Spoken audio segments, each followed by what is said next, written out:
Honorarium കൂട്ടിയെങ്കിലും സെക്രട്ടേറിയറ്റിന് മുന്നിലെ സമരം തുടരാൻ ആശാ വർക്കേഴ്സിന്റെ തീരുമാനം. തുടർ സമരരീതി നവംബർ 1-ന് പ്രഖ്യാപിക്കും. അതിനിടെ സംസ്ഥാന സർക്കാരിന്റെ ക്ഷേമ പ്രഖ്യാപനത്തെ ചൊല്ലി ഭരണ പ്രതിപക്ഷങ്ങൾ കൊമ്പുകോർക്കുകയാണ്. തെരഞ്ഞെടുപ്പ് മുന്നിൽ കണ്ട് ജനങ്ങളെ കബളിപ്പിക്കലാണ് പ്രഖ്യാപനമെന്ന് പ്രതിപക്ഷം ആരോപിച്ചു. പ്രതിപക്ഷത്തിന് നിരാശയെന്നാണ് ഭരണപക്ഷത്തിന്റെ മറുപടി. ആശാ വർക്കേഴ്സിന്റെ ഓണറേറിയം 1000 രൂപ വർദ്ധിപ്പിച്ചത് സമരവിജയമായി വിലയിരുത്തുന്നുണ്ടെങ്കിലും സെക്രട്ടേറിയറ്റിന് മുന്നിലെ സമരം ഉടൻ അവസാനിപ്പിക്കുന്നില്ല. ശനിയാഴ്ച സമരപ്രഖ്യാപന റാലി നിശ്ചയിച്ചിട്ടുണ്ട്. തുടർ സമരരീതി അന്ന് പ്രഖ്യാപിക്കും. 1-ാം തീയതി ഈ സമരപന്തലിൽ വലിയൊരു കൂടിച്ചേരൽ നടത്തുകയാണ്. സമര പ്രതിജ്ഞാ റാലി ഈ പന്തലിൽ വെച്ച് ഞങ്ങൾ ആസൂത്രണം ചെയ്തിരിക്കുകയാണ്.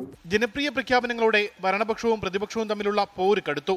തെരഞ്ഞെടുപ്പ് വരുമ്പോൾ മാത്രം ഓർമ്മിക്കേണ്ട കാര്യമാണ് ക്ഷേമ പ്രവർത്തനങ്ങൾ എന്നാണ് മോഡി ചിന്തിക്കുന്നത്. അത് തന്നെയാണ് ശ്രീ പിണറായിയും ചിന്തിക്കുന്നത്. 2500 രൂപ കൊടുക്കാം എന്ന് പറഞ്ഞ സ്ഥലത്ത് അവസാനം തെരഞ്ഞെടുപ്പിന്റെ സായാഹ്നത്തിൽ 400 രൂപ കൂട്ടുന്നത് ആരെ കബളിപ്പിക്കാനാ? നേരത്തെ തീരുമാനിച്ച ക്ഷേമപ്രവർത്തനങ്ങളാണ് നടപ്പാക്കുന്നതെന്നാണ് സർക്കാർ വാദം. എന്ത് ചെയ്താലും കുറ്റം പറയുന്ന പ്രതിപക്ഷത്തോട് ഒന്നും പറയാനില്ലെന്ന് മന്ത്രി വി എൻ വാസവൻ.